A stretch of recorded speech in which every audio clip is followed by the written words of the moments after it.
الحمدللہ رب العالمین والصلاۃ والسلام علی رسول الکریم۔ ہمارے ساتھ یہاں شیخ عبداللہ ناصر رحمانی موجود ہیں اور ان سے ہم چند سوالات کریں گے جن کے وہ جوابات دیں گے۔ شیخ محترم السلام علیکم۔ وعلیکم السلام ورحمۃ اللہ۔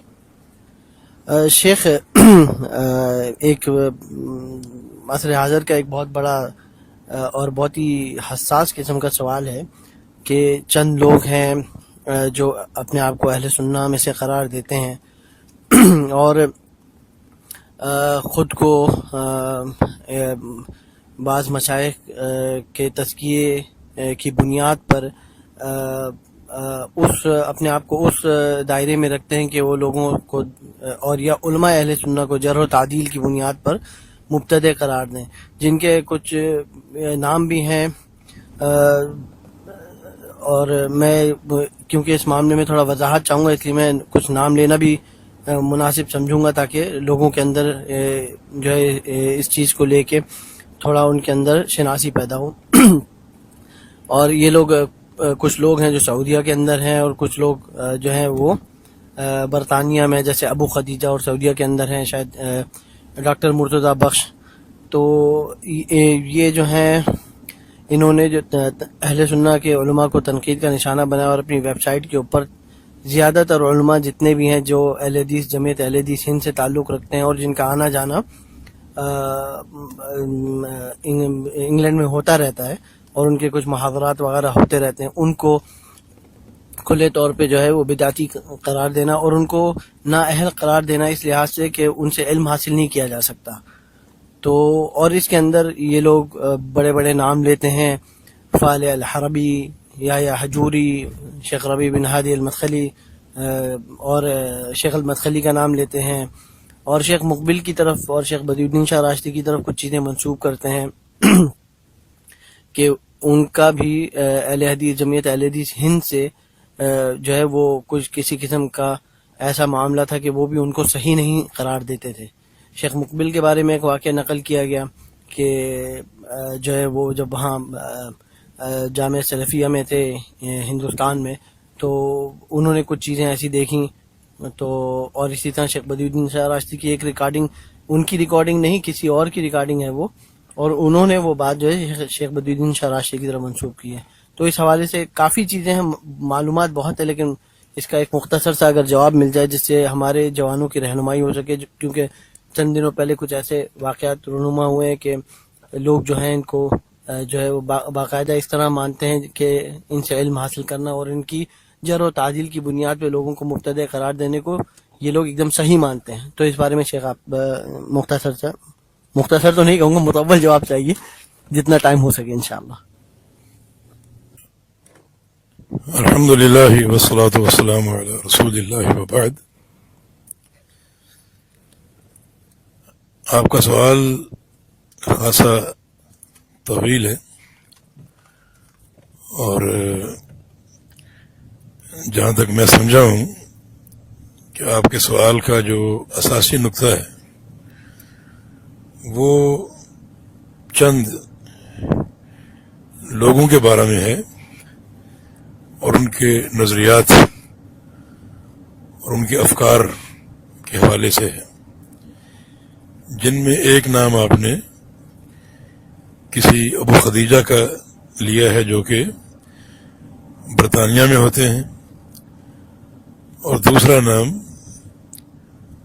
مرتضی بخش کا لیا ہے جو غالباً سعودی عرب میں کسی شہر میں ہوتے ہیں۔ اصل بات یہ ہے کہ یہ دونوں نام متعدد بار سامنے آئے، لیکن مجھے ان سے کوئی دلچسپی نہیں رہی، کیونکہ یہ وقت بڑا قیمتی ہوتا ہے اور اس وقت کو اس قسم کے لوگوں کے افکار معلوم کرنے پر ضائع کرنا یہ وقت کے ساتھ انصاف نہیں ہے۔ وقت کی قدر، وقت کی حفاظت یہ بہت ہی ضروری ہے، اس لیے مجھے ان دونوں حضرتوں کا کوئی خاص تعارف نہیں ہے۔ مجھے یاد پڑ رہا ہے کہ میرا بیٹا بدیع الدین، اس نے ایک دفعہ مجھ سے پوچھا تھا کہ یہ مرتضی بخش کون ہے، کیونکہ وہ ان کا کوئی درس سن رہے تھے اور بتا رہے تھے کہ ان کے درس میں عربی عبارتوں کی بہت غلطیاں ہیں، نحوی غلطیاں، گرامر کی غلطیاں، اور ایک دو غلطیاں میں نے خود بھی سنی. تو پھر اس کے بعد مزید کوئی دلچسپی ان صاحب کے بارے میں مجھے نہ رہی کہ جب ایک شخص کو علم کی اساس ہی معلوم نہیں ہے، گرامر اور لغت عرب کی معرفت، یہ تو ضروری ہے اہل علم کے لیے، اور خاص طور پہ ان کے لیے جو درس و تدریس میں مشغول ہیں، کیونکہ عربی زبان میں زبر زیر کی تبدیلی اور غلطی سے مفہوم کہیں سے کہیں پہنچ جاتا ہے. تو جہاں تک ان کی اس بات کا تعلق ہے کہ جمعیت علماء ہند یا جمعیت علماء پاکستان، یہاں کوئی علماء نہیں ہے اور علم جو ہے وہ علماء سے لیا جائے، تو یہ بات بالکل انصاف کے منافی ہے. جو حضرات یہ بات کرتے ہیں، میں ان کی سند جاننا چاہتا ہوں. سموا لنا رجالکم، ذرا اپنے علماء اور مشائخ کے نام گنوائیں اور اپنی سند رسول اللہ صلی اللہ علیہ وسلم تک مرفوع بیان کریں، کیونکہ الاسناد من الدین، ولولا الاسناد لقال من شاء ما شاء. یہ عبداللہ المبارک کا قول ہے کہ سند اصل دین میں سے ہے، اور سند نہ ہو تو کوئی شخص کچھ بھی کہتا رہتا ہے.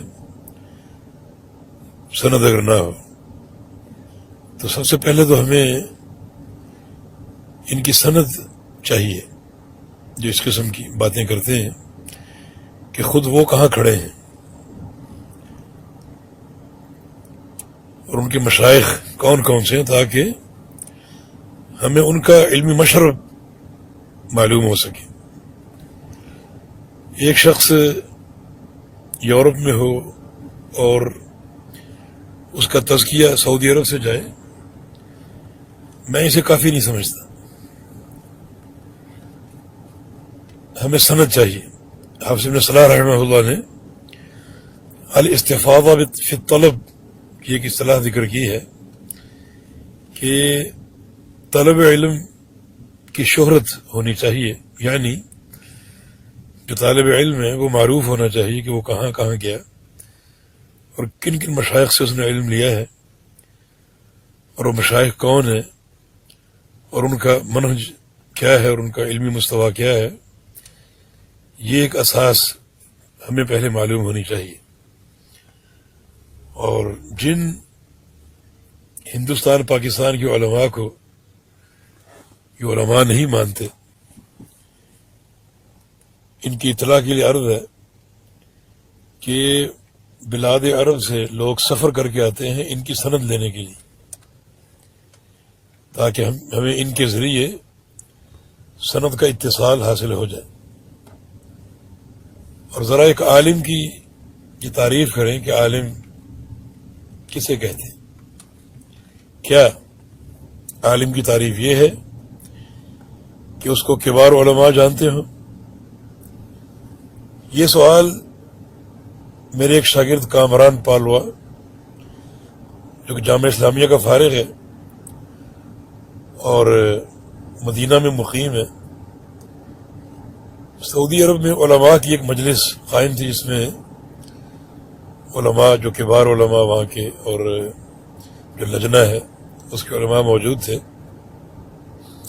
اس نے ایک سوال بھیجا کہ کیا کسی کے عالم ہونے کے لیے ضروری ہے کہ آپ اس کو جانتے ہوں؟ انہوں نے جواب دیا نہیں.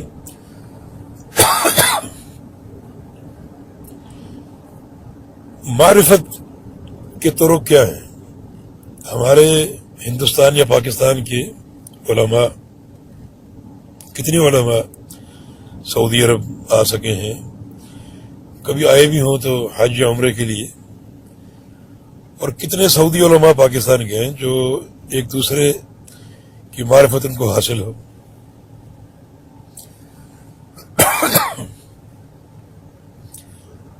کیا کتب حدیث کا شارح عالم نہیں بن سکتا؟ کیا مدارس میں 8 سال مسلسل علماء سے پڑھ کر، جس میں صحیح بخاری، صحیح مسلم اور سنن ابی داود اور جامع ترمذی، سنن نسائی اور سنن ابن ماجہ، موطا امام مالک، سنن دارمی، پھر مشکات، بلوغ المرام، ابن حجر، یہ سب حرفن اور سندن و متنن پڑھ کر، اور پھر تفسیر، اصول تفسیر، اور پھر مصطلح الحدیث کی کم از کم 5 کتابیں، اور عقیدے کی 8 کتابیں جس میں تحاویہ اور واسطیہ، کتاب التوحید اور عقیدۃ الحافظ، لمعۃ الاعتقاد وغیرہ. یہ تقریباً 8 کتابیں پڑھ کر، پھر میراث کی 3 کتابیں پڑھ کر، اور پھر فقہ کی متعدد کتب پڑھ کر، اصول فقہ، اصول تفسیر اور نحو و صرف کی تقریباً 6 سے 7 کتابیں پڑھ کر، اور باقاعدہ علماء کو اختبار دے کر اور سند حاصل کر کے، ایک شخص طلبۃ العلم کے زمرے میں داخل نہیں ہو سکتا. اور پھر وہ شخص اپنے اساتذہ کی نگرانی میں دعوت اور تعلیم کا کام کرتا ہے، اور اس کو مسلسل سال ہا سال کا تجربہ حاصل ہے، تو اس کو عالم نہیں کہا جا سکتا. پھر ایک عالم کی تعریف کیا ہے؟ اور جن علماء کو، جن کبار علماء کو عالم کہا جاتا ہے، وہ کیا پڑھتے ہیں؟ کیا وہ صحیح بخاری، صحیح مسلم اور کتب صحاح کے علاوہ کچھ اور پڑھتے ہیں؟ اگر منہج ایک ہے، سلیبس ایک ہے، اور اساسی طور پہ علم ایک ہے، تو پھر یہ فرق کیوں ہے؟ ایک ہی نصاب پڑھ کر ایک شخص عالم ہے، اور وہی نصاب پڑھ کر ایک شخص جاہل ہے. تو پھر ان دونوں چیزوں میں فارق کیا ہے؟ تو حقیقت یہ ہے کہ یہ باتیں بالکل جہالت پر مبنی ہیں.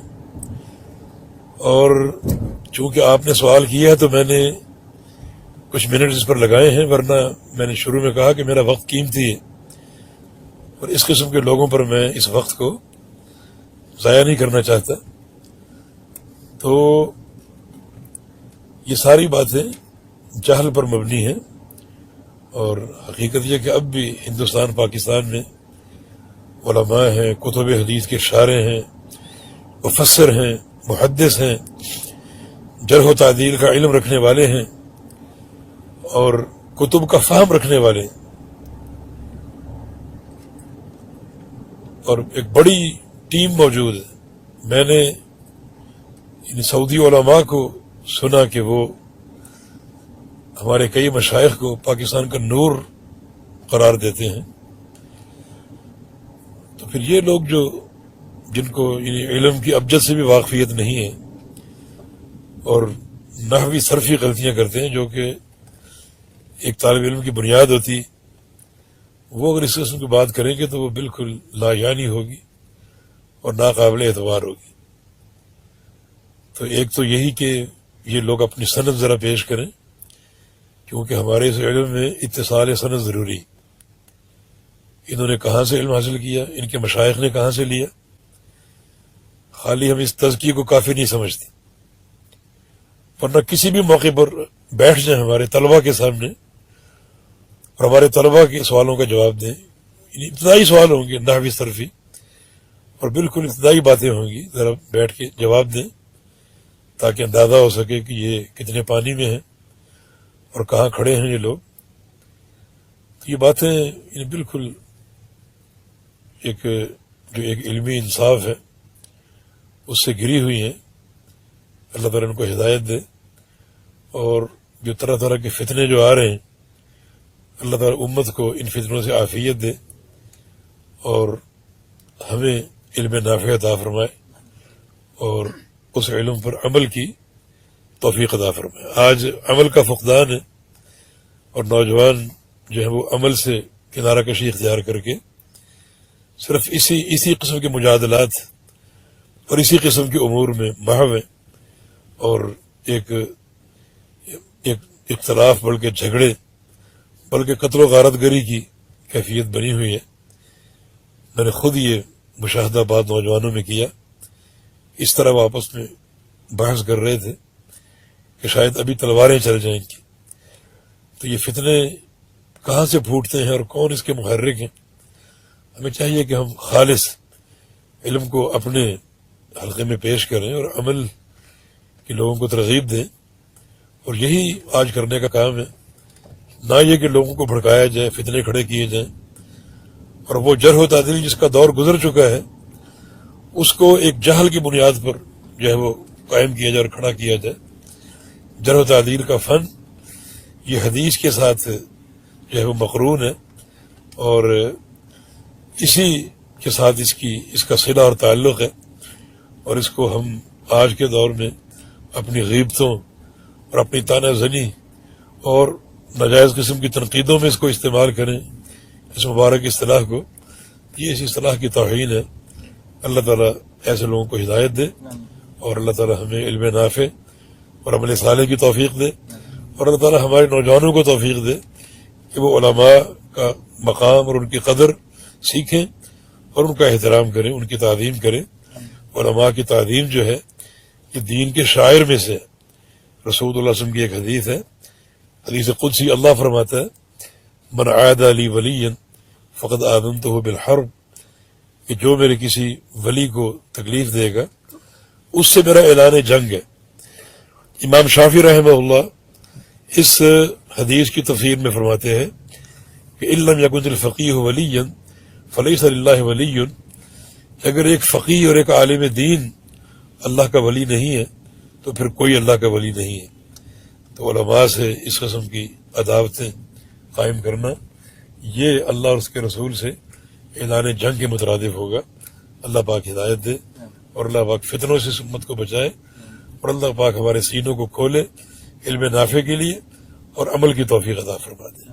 وآخر دعوانا الحمدللہ رب العالمین.